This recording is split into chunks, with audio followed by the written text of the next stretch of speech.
This lab is a more conventional machine shop where students learn how to do it in a hand crank manner and before it goes to CNC or one of the automated stations. What you'll see here are the conventional saws, surface and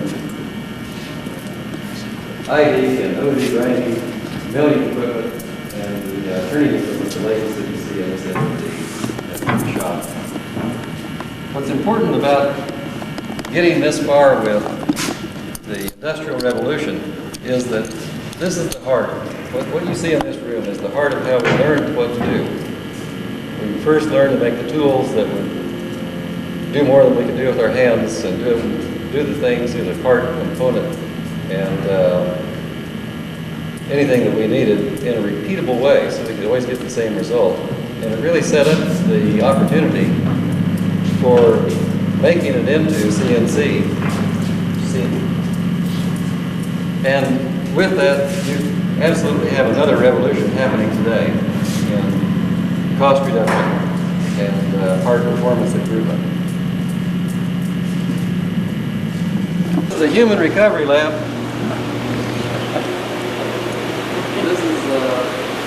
This is a combination of bench space, as you can see, for lots of projects, and study space, and some space to do some old-fashioned drawing. When yeah, here's some old-fashioned piano playing. Anyway, this is something of a student break room, and for this type of campus that's being developed, well, it's just the thing that was needed to give a place to study, a place to do projects, and a place for a little recreation. Good things come out of it, and bad things come out of it. This is the joining laboratory where we teach how to weld and braze and solder, and also how to use cover gases of various kinds. For instance, on this cart are cover gases for doing oxygen and acetylene heat sourcing, but also you can do hydrogen in a reducing atmosphere for brazing or for tunnel assembly of components that you set up with braze alloy and use the hydrogen as the flux. We also make a lot of studies here of how different materials can be approached, even including the composites. The composites take a little more thinking, or at least a little different thinking than we used to associate with welding, where you just heat things until they're fused and then leave them together as they cool off and hope for the best. With composites, you typically are looking at room temperature challenges to get strengths against fretting, fatigue, and against corrosion, and do so with a material that is made up of different modulus of elasticity components and vastly different chemical properties. So there's more thinking in the composite assembly that this lab undertakes, but also does the traditional fusion welding and brazing and soldering. This is a lab to make single crystals, and the method is to melt metal and to cast it into a mold with a seed in it that stimulates the growth of a crystal that's oriented in a desired way that fills the entire mold with its crystalline orientation. The way you do that is by putting the seed in a zone of the mold and then neck down that area so that only it will grow through the orifice in the neck to fill the cavity with its crystalline structure. Then you cut off that layer and have a single crystal, turbine blade or whatever you wish to have, that has properties that are absent the grain boundary weaknesses and the grain boundary differences that often plague materials when you start doing failure analysis. So it's uniform. Very, very uniform and very much stronger. And if you arrange the direction and can have an anisotropic modulus for a purpose of making it less likely to creep in such as a turbine application for a turbine blade. Metallurgy and material science laboratory where we do a lot of TIG and tensile and creep and impact testing to decide what the response of materials are to simulated duty cycles that we're trying to improve designs on. We start with a specimen such as those you see on the table and subjects them to some kind of test, whether it's a machine tool cutting test or a spring function test where we take it through fatigue, or through any of its other duties. We simulate the duty and figure out a way to put the loads on the material to the point of breaking the material. We fail if we can't break the material. The people fail in the design if they can't break the material. So we break the material and then mount it for metallurgical examination or microscopic examination if it's a composite material, and determine how the failure and the failure sequence, and then determine the best approach to making it better and more economical in its application. So you can see tensile equipment. You can see the Dillon instrumentation for watching how something fails and determining the point at which it stops elastically yielding where it could recover and start plastically flowing where it doesn't recover.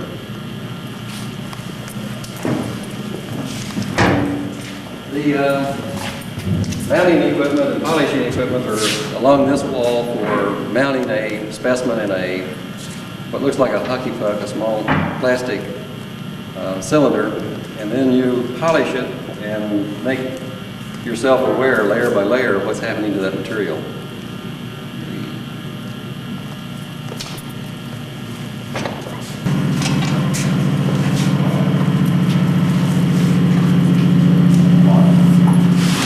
This is the computer-aided design lab.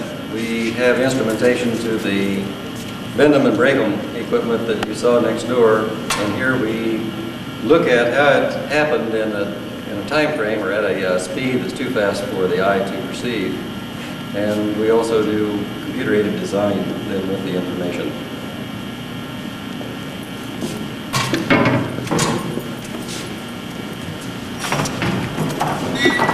I recognize this lab as my lab.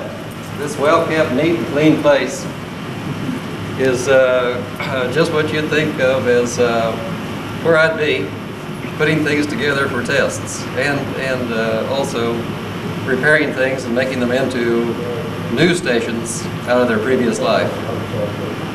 But here we put together a lot of different things and stage a lot of different setups for the other labs. What is this for? Well, this is a rotor test, and it's for, it's about to get repaired, but it's for studying composite materials in different type of duty cycles that we can force them to have with the driver and the transmission that we use. You have a balancer too? We do? Yes. Yeah, really? This is an automation lab where we build up automated machine tool or assembly operations.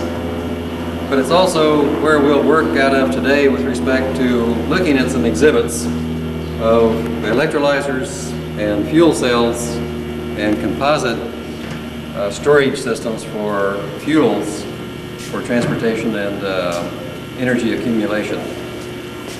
In this lab we have developed a number of studies and a number of advancements in the instrumentation for studying how parts are machined and how to make them flow faster through the machining operation and faster into assembly operations. I don't know if you can catch it, but right behind you is an electrolyzer. That's the size of an electrolyzer that can make 12 pounds of hydrogen per day from household current and be located in a out-of-the-way place on your farm or in your home. It actually produces... To drive a vehicle? Oh yes, be driving 2 vehicles. That's enough to put hydrogen in 2 vehicles. About how many miles? What? Oh, that would be the same as 6 gallons of gasoline for whatever mileage you're making. Something like that gonna cost? Well, we're doing studies on it for manufacturability, but it looks like it'll be under $3,000 in high production. I didn't hear that. Under $3,000 For what, for that unit? for that unit in high production. Are they, oh, they're not available yet? No, that's at the stage of doing manufacturability studies. No, what you said on the hydrogen fuel there, you said 6 mile, it would gain, would you repeat that, 6 mile? I didn't understand. Yeah, that. this would make 12 pounds per day, same as 6 gallons of gasoline. Oh, you can make your own hydrogen. You make your own hydrogen. What goes into this is electricity and water. AC electricity, and then you. This takes AC, household. Well, when we get done with this class, how close can we be to building a unit? Well, I mean a model. you'll at least have the basics. The object of this class is to at least give you the basics. Okay. So that, Now this would go into a tank. I mean, the hydrogen's not stored in here, right? no, the hydrogen would be at pressure, however. It would be ready to go to pressure storage Really? directly.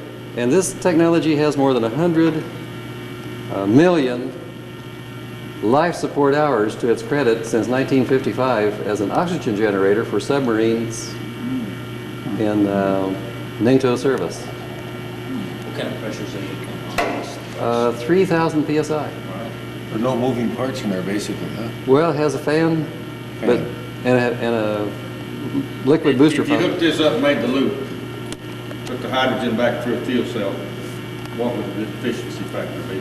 Well, this part would, depending on the rate at which you produce, but this part would be over 70% efficient. The fuel cell could be in the neighborhood of 50% efficiency, depending on how hard you pull current from it. So you'd almost come back more efficient, even out of the circle.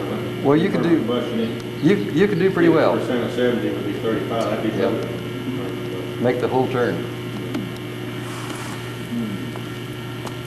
Well, we might just go down the list here. Beside it is another type of electrical device. This is a fuel cell. This would be the type of fuel cell that you put in your home and would run your entire home, a large home, with the electricity to do the air conditioning, the electricity to do all of the all-electric home appliances. It has the capacity for absorbing about 25 kW in reverse order, so it can make a fuel cell operation, for instance, at night, and store hydrogen, and then in the day use that hydrogen in the fuel cell mode. So it's reversible? It's reversible. I mean, it'd be an electrolyzer at night. At night, it would be the reverse fuel cell or the electrolyzer at night. I understand it's just kind of automatic. Yeah, If you put current in, it separates, and if you pull current out, it goes back together. that's true. It's just a regenerative. It is. It's a regenerative based on load. So you feed water into it Feed water and electricity to And it- electrolyze. and to electrolyze, store the hydrogen and oxygen if you choose. Where do you store the electrolyte? Where's the electrolyte? Well, it's in between these layers. Oh, These are stacks that we're going to learn about, and it's in between those layers. oh, okay. Has it got it would have to have a limited amount of storage capability. Right. You'd arrange the storage to meet your duty cycles. You could But store, if you had a higher demand for than what the storage is, you'd have to have a larger unit. that's right, if you lived in a place, You couldn't hook onto this and go to a tank. yeah, you'd go to one or more tanks, a tank You could battery. do that? Sure. Then it's just a way to store sunshine. It's a battery. That's exactly what it is. You said this is 25 kilowatts? Of absorption. It'll take It's 25 feet of the this is basically then is a battery. It's a battery. You put current in it and get it out. That's exactly right. Then you have a choice on how you use the hydrogen. Well, I just wondered how, okay, but then I just wondered how big it could be Oh. as far as storage. But if you had an external tank hooked to it, it could just, Grows whatever its total capabilities is. If you live in a- 25 KD or KW. That's right. If you live in an area where you want a week's worth of capacity as a fuel cell only, you just add to your cylinders, add to your bank of cylinders that much storage. We'll presently go through those numbers, but the number to remember is this. At 100% efficiency, at 100% efficiency, and then we'll discuss efficiencies, but at 100% efficiency, 3,412 BTUs will be consumed to produce 1 kilowatt hour of electricity. That's electrical from heat at 100% efficiency. We'll see when and where you might achieve high efficiency and where you'll have, generally speaking, 50% efficiency or less. What's the output of this in kilowatts? 4 kW.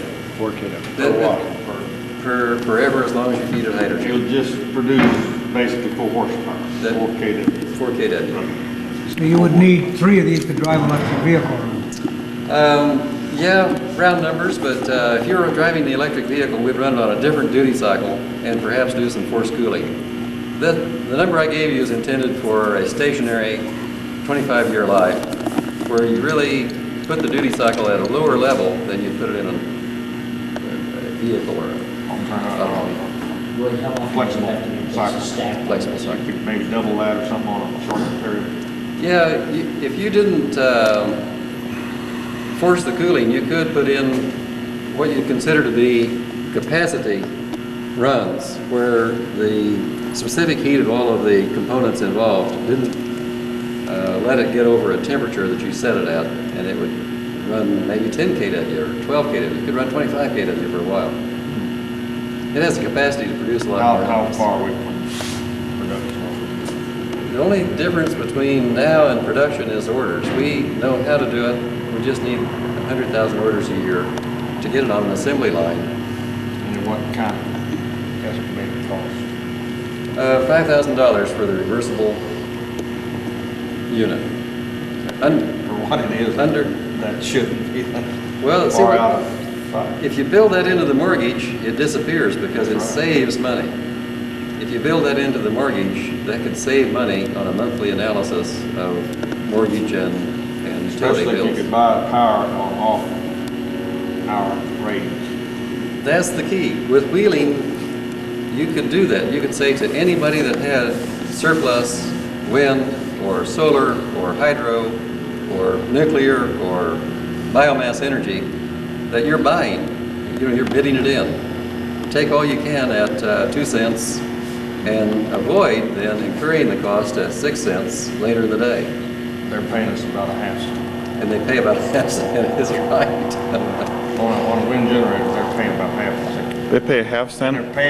they're paying us about a half cent, and they're charging us $12 a month additional for a safety connect. I know. Which, well, that's not all that bad, because if they got a power line down and they got power being supplied, other than at their point, they gotta run around all those places and find them if they don't have that special power disconnect. That's right. Well, we'll So discuss. that's something that you really can't overlook on their end. They're paying you a half cent to sell them electricity. That's about, after you pay this deal, that's about what it amounts to. On a wind, I've got a neighbor who's got a wind generator, and he said he couldn't already afford to repair it. But what that means is that with wheeling and with electronic metering safety systems for switchgear, Walter could make a deal to pay him twice as much. He can pay him 3 times as much and really be happy. He can pay him 4 times as much and pay 2 cents and really be happy getting it. Put it through this unit, anytime that the sale wants to be made, save up the energy and bring it back when you need it. Now, you're only able to put back about 50% of the energy that you purchased, though. Well, maybe less. Less than that, We'll go probably. through I it. don't know that that's really right. If you had external storage, where you didn't have to worry about, and you were hooked to photovoltaics or wind, where you didn't have to worry about a week of non-generation, Right. then that thing becomes something altogether different. We'll go through the percentages as the course unfolds in some detail. Great. Well, unless God starts charging us for solar energy, I don't think we have to worry about cost, do we? Is this the most efficient way you know of disassociation? No, it isn't. Even higher efficiency is available with this technology by elevating the temperature. If you elevate the temperature, you can reduce the voltage. Right. And by doing so, greatly reduce the electrical input. You still have to have the heat, but greatly reduce the electrical input for the amount of heat energy gained in the fuel you produce. Shown here are some student efforts to enter a contest, an international contest, and the students are entering it with a hydrogen piston engine powered lawnmower. And this engine does minus emission service, community service as you run it. It cleans bad air as you run your lawnmower. How does it do that? It burns the things that are in the atmosphere that would stay in the atmosphere for a century or so in the combustion front of that engine. It burns them within that regime of hydrogen forced combustion. Latent reactions that would stay around and continue to be pollutants to the atmosphere are forced to the right or to completion in that hydrogen-induced flame. Like carbon monoxide? Carbon monoxide, tire particles, diesel soot, unburned hydrocarbons. And incidentally, it's important in this season, pollen from all the weeds we're growing. Where does the pollen come? Well, it becomes carbon dioxide and water vapor.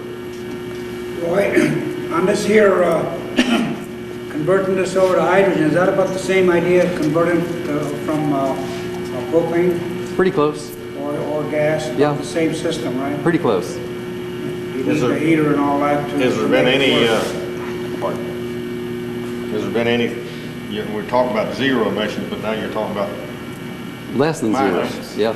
is there any credits or stimuli into going into minus? We're trying. The effort in this regard is to first make the scientific reference, and that's what this school's all about. And then you let the community do what it needs to do to put the incentives in place for the outcome that's needed. But what this shows is that students have figured out that they can launch a business. They've put together a business plan that they can make a profit by buying lawnmowers, buying new lawnmowers, and retrofitting them with a tank like this, which is a handy tank for going to the refill station, coming home and attaching it to your lawnmower, and mowing the lawn and cleaning the air as you do. That short circuits the incentive system and puts it right in capitalism. Let students make a profit. They figure out that's a good thing to do. Didn't California outlaw leaf blowers? They did. And some things? We I think haven't- I read something about that. That's true. We have another student that thinks he has a breed of ghosts that'll do the job. It'll pelletize what they used to blow around. I believe he knows something. Steel tank. And the tank that's over on the wall is a composite. And the tank on the wall has a much larger capacity, about an 8 times capacity, compared to this tank at about the same mass. How about weight? About the same weight, I should say. Oh, that's good for 3,000 PSI. Where's the composite tank? Which one is it? Right there. It's 3,600.